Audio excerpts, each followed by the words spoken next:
Hello friends, welcome back to Nainshree classes. आप सभी का नैनश्री क्लासेस में स्वागत है। यहाँ पर आपकी कंप्यूटर की 1000 प्रश्नों की सीरीज़ चल रही है जो कि एग्ज़ाम्स के पॉइंट ऑफ व्यू से बहुत ही महत्वपूर्ण है। तो चलिए शुरुआत करते हैं सीरीज़ का पहला क्वेश्चन है आज का कि कंप्यूटर की ऐसी आउटपुट डिवाइस जिससे हम अपना आउटपुट देख सकते हैं कहलाता है कीबोर्ड, माउस, स्कैनर, मॉनिटर।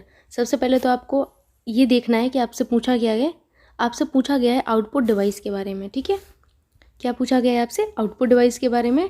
ठीक है, जिस पर हम अपना आउटपुट देख सकते हैं। कीबोर्ड, आपको पता है कि कीबोर्ड हमारा एक इनपुट डिवाइस है। इनपुट को आप इस तरीके से लिख सकते हैं, तो इनपुट डिवाइस है। वहीं आपका माउस भी क्या है? एक इनपुट डिवाइस है। ठीक, आपका माउस भी एक इनपुट डिवाइस है और आपका स्कैनर भी क्या है? एक इनपुट डिवाइस है। ये तीनों आपके इनपुट डिवाइस हैं क्योंकि ये तीनों ऐसी डिवाइस हैं जिनसे आप कंप्यूटर को डेटा तथा निर्देश देते हो, जिससे आप कंप्यूटर को इनपुट देते हो। ठीक है, इनसे आप कंप्यूटर से आउटपुट देखते नहीं हो। क्या आपको कीबोर्ड पर कभी आउटपुट दिखा है?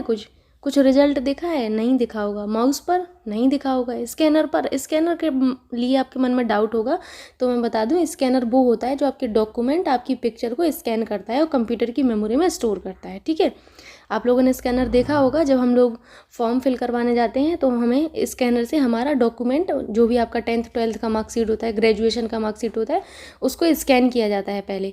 ठीक, और आपकी फ़ोटो को स्कैन किया जाता है। ठीक है, तो स्कैनर आपका एक इनपुट डिवाइस है। ठीक है, वहीं जो मॉनिटर है आपका, ये जो मॉनिटर है, जो कुछ टीवी की जैसा ऐसे दिखता है, आप देखेंगे ऐसे, इस पर आप अपना आउटपुट देखते हैं। ठीक है, मतलब रिजल्ट देखते हैं। जो भी आपने क्वेश्चन किया होगा उसका रिजल्ट, आप जो कंप्यूटर पर काम कर रहे होंगे, ठीक, उसका आप रिजल्ट जो देखेंगे या आउटपुट जिसे कहते हैं, वो आप मॉनिटर पे देखोगे।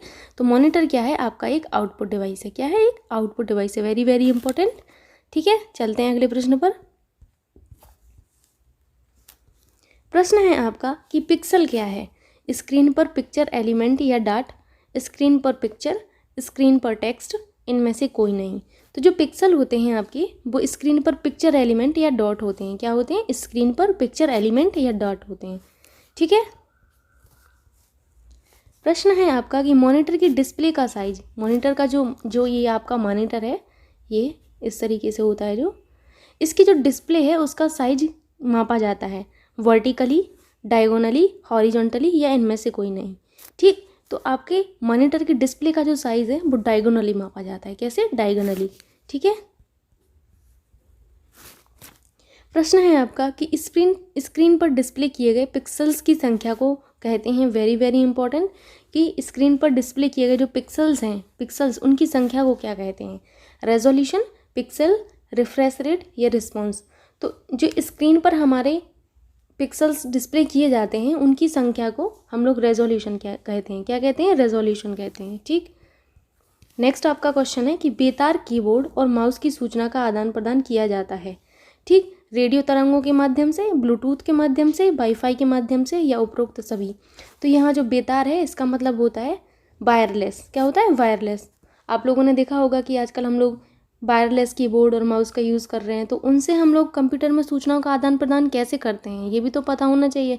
वायरलेस तो हमने यूज़ कर लिया, आजकल हम लोग यूज़ कर भी रहे हैं इतना ज़्यादा वायरलेस चीज़ों का। वायरलेस कान में कनेक्ट करने वाला ब्लूटूथ भी आने लगा है। ठीक, तो ये कैसे होता है? तो ये रेडियो तरंगों के माध्यम से भी होता है, ब्लूटूथ के माध्यम से भी होता है, वाईफाई के माध्यम से भी होता है। तो ये उपरोक्त सभी वाला आपका आंसर एकदम करेक्ट होगा, क्योंकि जब हम लोग ब्लूटूथ वगैरह यूज़ करते हैं तो हम लोग वाईफाई के माध्यम से भी यूज़ कर सकते हैं, ब्लूटूथ के माध्यम से भी, और रेडियो तरंगों के माध्यम से भी यूज़ कर सकते हैं। ठीक, तो ये मीडियम है जिनके माध्यम से सूचनाओं का आदान प्रदान होता है। ठीक है, क्योंकि सबसे पहले आप ब्लूटूथ को कनेक्ट कराते हो ना अपने जो डिवाइस होता है, पर्टिकुलर डिवाइस, चाहे वो आपका कीबोर्ड हो, चाहे वो आपका माउस हो, चाहे आपका हेडफोन हो, सबसे पहले आप ब्लूटूथ के थ्रू उसको कनेक्ट कराते हो, तब जाके आपकी सूचना का आदान प्रदान होता है। ठीक,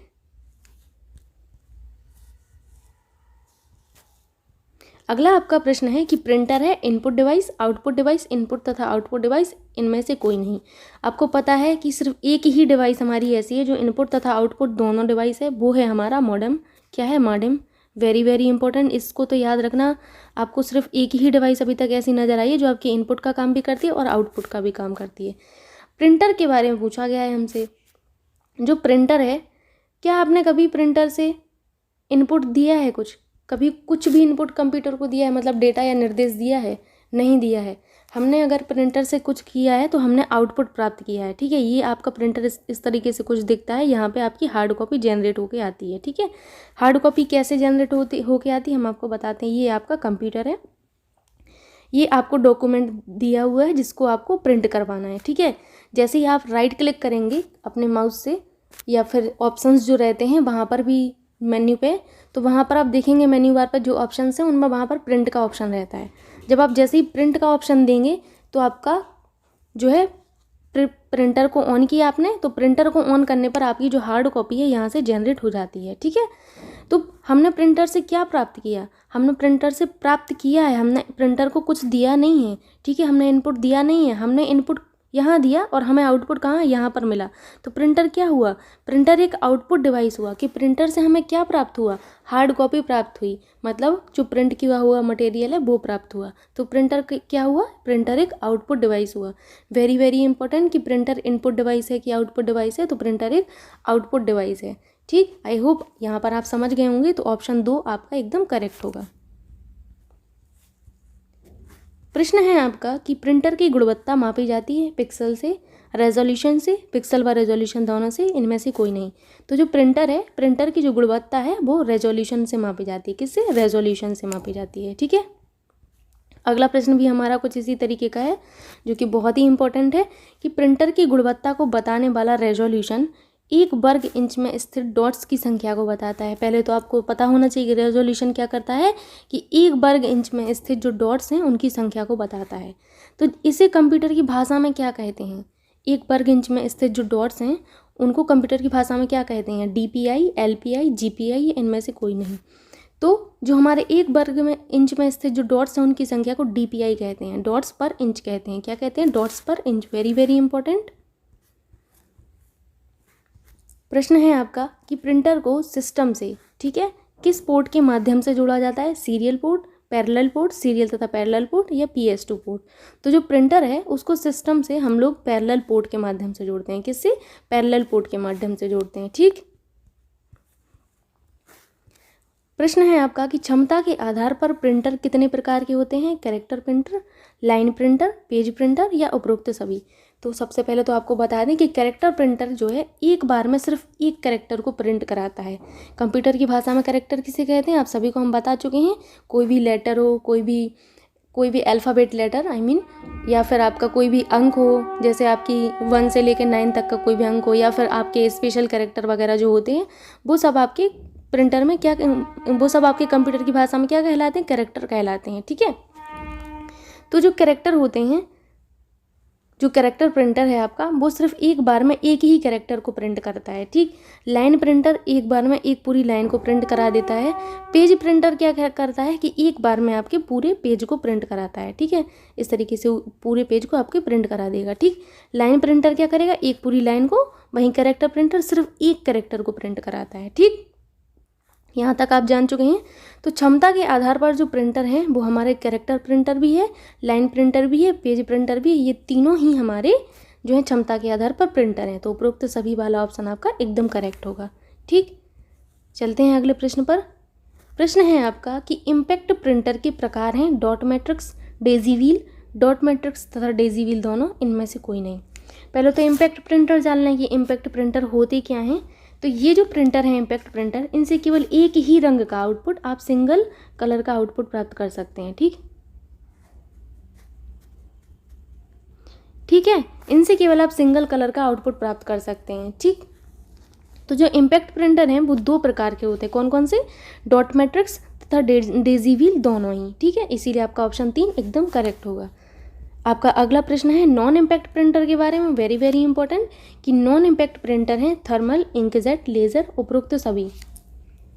तो सबसे पहले तो आपको थर्मल प्रिंटर पता होना चाहिए, उससे पहले नॉन इम्पैक्ट प्रिंटर पता होना चाहिए कि नॉन इम्पैक्ट प्रिंटर क्या होते हैं।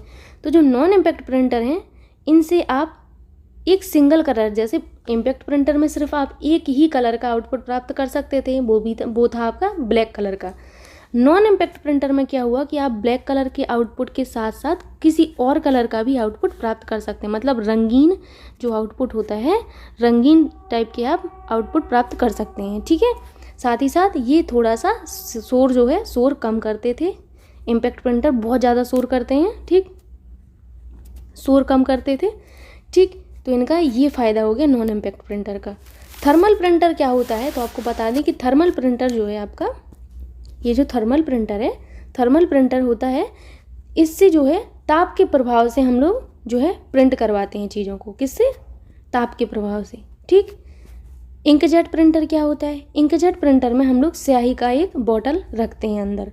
ठीक है, स्याही का एक बॉटल जो होता है उसको क्या कहते हैं? कार्ट्रिज कहते हैं। क्या? कार्ट्रिज कहते हैं। ठीक, कंप्यूटर की भाषा में कार्ट्रिज कहते हैं उसको।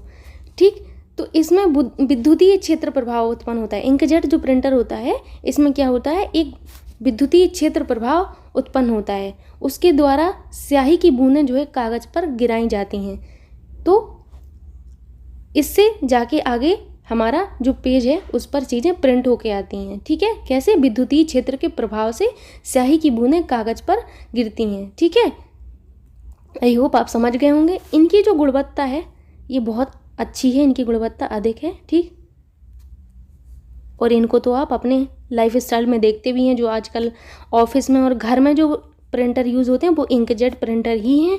आप लोगों ने देखा होगा, जैसे मेरे घर में है तो मैं देखती हूँ इसको, इसमें बार बार इसकी जो बॉटल है उसको चेंज करना पड़ता है। ठीक है, तो इन सब चीज़ों को आपको ध्यान देना होगा, समझना होगा कि आखिर कौन क्या है। लास्ट है आपका लेज़र प्रिंटर। लेज़र प्रिंटर क्या होता है आपको बता दें, ये जो है उच्च गति वाले नॉन इम्पैक्ट प्रिंटर है। क्या है? बहुत ज़्यादा इनकी गति उच्च होती है, उच्च गति वाले। ठीक, नाम में ही लेज़र है तो आप समझ सकते हैं कि उच्च गति वाले नॉन इम्पैक्ट प्रिंटर होंगे। ठीक, इसमें जो है लेज़र बीम का यूज़ किया जाता है। किसका? लेज़र बीम का। किसका? लेज़र बीम का यूज़ किया जाता है। ठीक, लेज़र बीम के अलावा और भी चीज़ों का यूज़ किया जाता है। प्रकाशीय ड्रम का, आवेशित स्याही टोनर का यूज़ किया जाता है। किस किस का? लेज़र बीम, प्रकाशीय ड्रम, आवेशित स्याही टोनर का यूज़ हमारे लेज़र प्रिंटर में यूज़ किया जाता है। ठीक, आप लोगों ने जान लिया होगा कि थर्मल प्रिंटर में हम लोग टेम्परेचर के प्रभाव से प्रिंट करा रहे थे। इंकजेट प्रिंटर में हम लोगों ने बॉटल रखी तो इसमें विद्युतीय क्षेत्र उत्पन्न हुआ, तब जाके हमारे जो है प्रिंट हुआ मटेरियल। ठीक, वहीं लेज़र प्रिंटर में क्या हुआ? लेज़र बीम का यूज़ किया हम लोगों ने, प्रकाशीय ड्रम का यूज़ किया और आवेशित स्याही टोनर का यूज़ किया। ठीक है, तो हमारे जो नॉन इम्पैक्ट प्रिंटर है वो थर्मल भी होता है, इंकजेट भी होता है, लेज़र भी होता है। इसीलिए आपका उपरोक्त सभी वाला ऑप्शन एकदम करेक्ट होगा। याद रखना है आपको कि हमारे इम्पैक्ट प्रिंटर कौन कौन से हैं, नॉन इम्पैक्ट प्रिंटर कौन कौन से हैं, क्षमता के आधार पर प्रिंटर कितने प्रकार के हैं, कुछ नहीं। आप अगर ये नहीं याद कर पा रहे हो कि थर्मल प्रिंटर क्या है, इम्पैक्ट प्रिंटर क्या है, नॉन इम्पैक्ट प्रिंटर क्या है, तो आप टाइप ही जान लो कम से कम कि टाइप कौन कौन से हैं। अगर परीक्षा में प्रश्न बना तो कम से कम कर तो पाएंगे, और इस सीरीज़ से बाहर आपका कोई प्रश्न नहीं आएगा। ठीक, अगला जो आपका क्वेश्चन है वो ये है कि रंगीन स्याही बोतल में 3 मुख्य कलर कौन से हैं? लाल, पीला, नीला, लाल, हरा और पीला, लाल, काला और पीला, लाल, सफ़ेद और पीला। आपसे पूछा जा रहा है, ये प्रिंटर के ही पर्सपेक्टिव में है, कि आपकी जो रंगीन स्याही बोतल है उसमें कौन से कलर यूज़ किए जाते हैं? तो उसमें लाल, पीला और नीला यूज़ किया जाता है, और जो बाकी के कलर आपको दिखते हैं वो इन्हीं कलरों से मिला के बनाए जाते हैं। किन से? इन्हीं 3 कलरों से मिला के बनाए जाते हैं। ठीक है, चलते हैं अगले प्रश्न पर। अगला आपका क्वेश्चन है कि प्लॉटर है, एक इनपुट डिवाइस, एक आउटपुट डिवाइस, पॉइंटिंग डिवाइस, इनमें से कोई नहीं। तो सबसे पहले तो आप प्लॉटर जान लीजिए कि प्लॉटर होता क्या है और कौन सी डिवाइस है।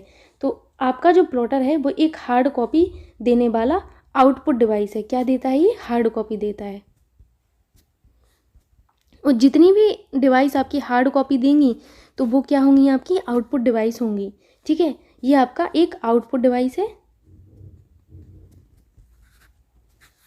ठीक, इसका यूज़ जो है आप लोग बड़े कागज़ पर उच्च गुणवत्ता वाले रेखा चित्रों व ग्राफ प्राप्त करने के लिए करते हैं। क्या करते हैं? इसका यूज़ हम लोग बड़े पेज पर, बड़े कागज़ पर, बहुत बड़े जो कागज़ होते हैं उन सब पर हम लोग रेखा चित्र और ग्राफ प्राप्त करने के लिए इन सब का यूज़ करते हैं, प्लॉटर वगैरह का। ठीक है, तो आपको पता चल ही गया है कि हमारा प्लॉटर क्या है।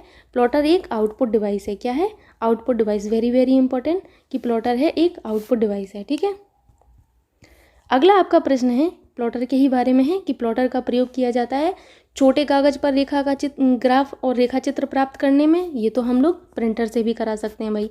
ठीक। बड़े कागज पर रेखा चित्र ग्राफ प्राप्त करने में बिल्कुल आपका ऑप्शन 2 एकदम करेक्ट होगा कि प्लॉटर का यूज़ बड़े कागज पर हम लोग रेखा चित्र और ग्राफ प्राप्त करने में करते हैं। ठीक है। नेक्स्ट आपका क्वेश्चन है स्क्रीन प्रोजेक्टर है। इसके बारे में तो आप जानते भी होंगे और आपने देखा भी होगा कि स्क्रीन प्रोजेक्टर होता क्या है, लेकिन आपको क्वेश्चन का जवाब देना है कि स्क्रीन प्रोजेक्टर है हार्ड कॉपी देने वाला आउटपुट डिवाइस, सॉफ्ट कॉपी देने वाला आउटपुट डिवाइस, सॉफ्ट कॉपी देने वाला इनपुट डिवाइस, या फिर आपका हार्ड कॉपी देने वाला इनपुट डिवाइस। तो जो आपका स्क्रीन प्रोजेक्टर होता है वो सॉफ्ट कॉपी देने वाला आउटपुट डिवाइस होता है। क्या होता है? सॉफ्ट कॉपी देने वाला output device. Very very important. ठीक। इन सबको मार्क कीजिएगा इंपॉर्टेंट। साथ ही साथ जो आपको समझ नहीं आता है या फिर जो आपको आता नहीं है उसको नोट जरूर कीजिएगा। ठीक। इसका काम क्या होता है स्क्रीन प्रोजेक्टर का? जो स्क्रीन प्रोजेक्टर है ये क्या करता है? तो आप लोगों ने देखा होगा कि जब कभी एक सेमिनार वगैरह होता है या फिर कोई मीटिंग होती है तो वहाँ पर बहुत सारे लोग होते हैं। ठीक है। तो वहाँ पर एक कंप्यूटर है छोटा। अब उस एक छोटे कंप्यूटर में सेमिनार में इतने सारे लोग हैं तो वो कैसे देखेंगे क्या हो रहा है क्या नहीं, जो समझाया जा रहा है, जिस भी चीज़ के बारे में समझाया जा रहा है आप कैसे देखेंगे? तो क्या होता है कि जो हमारा स्क्रीन प्रोजेक्टर है उसको कनेक्ट करा दिया जाता है हमारे कंप्यूटर से। तो प्रोजेक्टर जो है हमारे कंप्यूटर पर होने वाली जो घटनाएं हैं एक बड़े चित्र के रूप में दिखा देता है। ठीक है। पूरी बॉल पर जितने भी साइज़ का आपका दिखाना होगा मैनेजमेंट वालों को उसी साइज़ का आपको बॉल पर बड़े चित्रों के रूप में आपके कंप्यूटर में होने वाली घटनाओं को दिखा देता है। तो आप सभी को दिख जाता है। सेमिनार में इतने सारे लोग जो हैं एक साथ उस चीज़ को देख पाते हैं। ठीक। समझ पाते हैं। तो आपका स्क्रीन प्रोजेक्टर एक सॉफ्ट कॉपी देने वाला आउटपुट डिवाइस है। आपका ऑप्शन 2 एकदम करेक्ट होगा। ठीक है। प्रश्न है आपका, प्रश्न आपने पढ़ ही लिया होगा कि बहुत सारे पिक्सल्स से बने इमेज को कहते हैं। ठीक। क्या? बिटमैप इमेज, बाइट इमेज, या फिर इमेज, या फिर इनमें से कोई नहीं। तो जो बहुत सारे पिक्सल्स से बने हुए इमेज हैं उन सबको बिटमैप इमेज कहा जाता है। क्या कहा जाता है? बिटमैप इमेज कहा जाता है। ठीक है। अगला जो प्रश्न है वो बहुत ही ज़्यादा इंपॉर्टेंट है, इसको ज़रूर अच्छे से समझिएगा। प्रश्न का कहना है कि कैश मेमोरी किस पर कार्य करता है? लोकेलिटी ऑफ, ये दो बार ऑफ नहीं है, लोकेलिटी ऑफ रिसोर्स पर, लोकेलिटी ऑफ रेफरेंस पर, लोकेलिटी ऑफ इनपुट पर, या फिर लोकेलिटी ऑफ आउटपुट पर। बहुत ही ज़्यादा इंपॉर्टेंट प्रश्न है कि कैश मेमोरी हमारा वर्क किस चीज़ पर करता है। तो हमारा जो कैश मेमोरी है उसके बारे में आपको हम बता दें कि कैश मेमोरी जो है बहुत ही फास्ट काम करने वाली मेमोरी है। ये बहुत ही छोटे साइज़ का एक छोटा सा चिप होता है लेकिन इसका काम बहुत बड़ा होता है। ठीक है। इसका जो एक्सेस टाइम है, डेटा को एक्सेस करने का जो टाइम है वो बहुत ही कम है। बहुत जल्दी ये डेटा को एक्सेस कर लेती है। ठीक। जो हम रिसेंट में काम कर रहे होते हैं कि जो हम चीज़ें बार बार यूज़ करते हैं, ठीक है, तो वो हमारी कैश मेमोरी में रहती हैं। कहाँ पर रहती हैं? कैश मेमोरी में ही रहती हैं। ठीक। जैसे कोई भी आप वेबसाइट अगर बार बार यूज़ कर रहे होंगे, जैसे आपने एक बार sarkariresult.com खोला, आपने उसको जो भी आपको देखना था आपने देखा और बंद कर दिया। जब आप नेक्स्ट टाइम सरकारी लिखोगे ही ना तो अपने आप result.com आ जाएगा। क्यों आया? क्योंकि वो आप एक बार इन्फॉर्मेशन सर्च कर चुके हैं, अब वो आपकी कैश मेमोरी में आ गया है। कैश मेमोरी उससे वहाँ से सारा डेटा उठा लेगी। ठीक। तो कैश मेमोरी इस तरीके से वर्क करती है कि इसका एक्सेस टाइम जो है बहुत ही फास्ट होता है। जो डेटा हम बार बार यूज़ करते हैं वो कैश मेमोरी में ही रहता है। ठीक है। फ्रीक्वेंट डेटा जो है आपका कैश मेमोरी में रहता है। आई होप आप कैश मेमोरी के बारे में जान गए हैं। लेकिन ये काम कैसे करता है? तो जो कैश मेमोरी है वो लोकेलिटी ऑफ रेफरेंस पर काम करता है। Very very important, cache memory हमारा लोकेलिटी ऑफ रेफरेंस पर काम करता है। ये होता क्या है लोकेलिटी ऑफ रेफरेंस? इसे आप लोग प्रिंसिपल ऑफ लोकेलिटी भी कहते हैं। अगर आपसे लोकेलिटी ऑफ रेफरेंस की जगह प्रिंसिपल ऑफ लोकेलिटी दिया जाए तो याद रखना इसको क्या कहते हैं? प्रिंसिपल ऑफ लोकेलिटी भी कहते हैं। ठीक है। क्या? Principle of locality. ठीक। होता क्या है? तो लोकेलिटी ऑफ रेफरेंस के कारण प्रोसेसर जो है थोड़े थोड़े समय बाद मेमोरी लोकेशन को बार बार एक्सेस करता है। समझिए आप कि लोकेलिटी ऑफ रेफरेंस की वजह से ही जो प्रोसेसर है हमारा या सीपीयू जिसे कहते हैं वो थोड़े थोड़े समय पर मेमोरी लोकेशन को बार बार एक्सेस करता है। ठीक। सॉफ्टवेयर उन डेटा और इंस्ट्रक्शन का प्रयोग बार बार करता है जो लोकेलिटी ऑफ रेफरेंस में रहते हैं। ठीक है, आई होप आप लोकेलिटी ऑफ रेफरेंस का मतलब समझ गए होंगे। ठीक, चलते हैं अगले प्रश्न पर। अगला आपका प्रश्न है कि डेटा संचरण को, यहाँ पर को है, डेटा संचरण को मापा जाता है बाइट पर सेकंड में, बिट्स पर सेकंड में, बिट और बाइट पर सेकंड में, या इनमें से कोई नहीं। तो आपका जो डेटा संचरण है उसको आप लोग बिट्स पर सेकंड में मापते हैं। किस में मापते हैं? बिट्स पर सेकंड में मापते हैं। पहले तो मैं आपसे इन सब चीज़ों के लिए क्षमा चाहती हूँ कि ये जो छोटी छोटी सी मिस्टेक होती हैं प्रिंट में, ये चूँकि वर्ड पर बना हुआ है तो थोड़ा थोड़ा मिस्टेक हो जाती है बीच में। कितना भी आप लोग करेक्ट करो, बीच में पता नहीं कहाँ से मिस्टेक हो जाती है, कभी कोई वर्ड रह जाता है, कभी कोई एक्स्ट्रा जुड़ जाता है। अब ये आपकी पेन कॉपी तो है नहीं कि जितना आपने जोड़ा उतना ही लिखा जाएगा। इसमें भी ऐसा ही है कि आप जितना लिखोगे उतना ऐड होता है, लेकिन कभी कभी दुर्भाग्यवश ऐसी चीज़ें हो जाती हैं। ठीक, तो उन सब चीज़ों का माइंड मत किया करिए। मैं तो आपको बता देती हूँ कि यहाँ पर पूरा वर्ड क्या होगा, यहाँ पर जो ये वर्ड है वो ज़्यादा आ गया, तो आप इन सब चीज़ों को भी ध्यान दिया करिए, माइंड मत किया करिए बस कि कैसे पढ़ा रही हैं। तो इन सब चीज़ों को थोड़ा सा आप लोग माइंड मत किया करिए। आपको जो इन्फॉर्मेशन मिल रही है आप उस पर ध्यान दीजिए। ठीक, पीडीएफ का पूरा नाम आपसे पूछा गया है कि पीडीएफ का पूरा नाम है portable document file, portable document function, passport document file, या इनमें से कोई नहीं। तो आपको पता होगा कि पीडीएफ का पूरा नाम है portable document file. Very very important, PDF का पूरा नाम पोर्टेबल डॉक्यूमेंट फाइल है। अगला आपसे पूछा गया है मैक के बारे में कि मैक का पूरा नाम है, मैक का पूरा नाम पूछा गया है आपसे कि media access control, my access control, multimedia access control, या मल्टीमीडिया एक्सेस कंप्यूटर।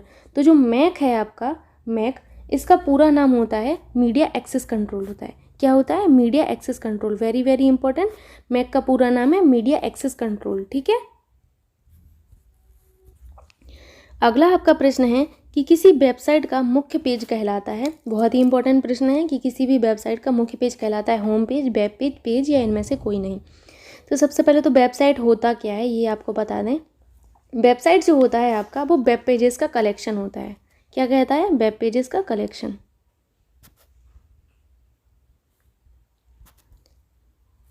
या फिर आप इसे कह सकते हैं वेब पेजेस का समूह, जिसे कहते हैं वो होता है वेबसाइट। जैसे आपकी कॉपी है तो उसमें क्या है? बहुत सारे पेजेस हैं। पेजेस के कलेक्शन को आपने क्या कहा? कॉपी कहा, या फिर आपने पेजेस के कलेक्शन को बुक कहा। ऐसे ही कोई वेबसाइट होती है तो उसके पेज को, वेबसाइट है तो वेब आगे जोड़ दिया। ठीक, वेबसाइट के पेजेस को जो है वेब पेज कहा जाता है। तो वेब पेजेस के समूह को ही वेबसाइट कहा जाता है। क्या कहा जाता है? वेब पेजेस के समूह को वेबसाइट कहा जाता है। ठीक है, इसे हम लोग वैसे सामान्यतः जो है डोमेन नेम से पहचानते हैं। किससे? डोमेन नेम से। इसकी जो मेन पहचान होती है वो डोमेन नेम होती है।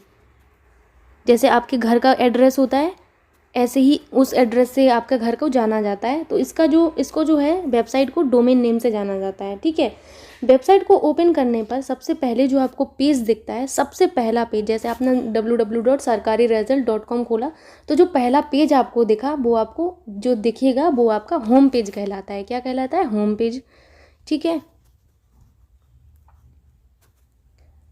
उसके बाद आप होम पेज पर गए, आपको बहुत सारे आइकन दिखे, उनमें से आपने किसी आइकन पर क्लिक किया तो अगला जो आपको दिखेगा, अगला जो पेज खुलेगा तो वो भी आपका वेब पेज ही है।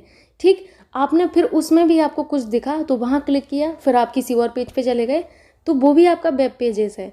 ठीक, इन सबको याद रखना है कि वेब पेज जो होता है वो क्या होता है। ठीक, आई होप आप समझ गए होंगे। और जो पहला वेब पेज है, किसी भी वेबसाइट को जब आप खोलते हैं तो पहला जो आपको दिखता है, जैसे इस तरीके से दिखा, यहाँ पर आपने सर्च किया, जो भी सर्च किया, तो यहाँ पर जो आपको पहला पेज दिखा, ये जो पहला पेज है ये होम पेज कहलाता है। फिर यहाँ पर छोटे छोटे से आइकन्स होते हैं जैसे, तो आप पहले जब आइकन पर जाएंगे यहाँ पर, ठीक, या फिर जो पहली लिंक वगैरह जो भी कुछ दिया होगा आपने उस पर क्लिक किया तो आपको दूसरे पेज पर जाते हैं। आप दूसरे पेज पर चले गए, दूसरा पेज भी क्या है? आपका वेब पेज ही है। ठीक है, यहाँ पर कुछ इन्फॉर्मेशन थी, वहाँ पर आपने क्लिक किया तो आप तीसरे वेब पेज पर चले गए, तो ये भी क्या है? आपका एक वेब पेज ही है। ठीक, अब समझ गए हैं आप? तो वेबसाइट का जो मुख्य पेज है वो क्या कहलाता है? होम पेज कहलाता है। क्या कहलाता है? होम पेज कहलाता है।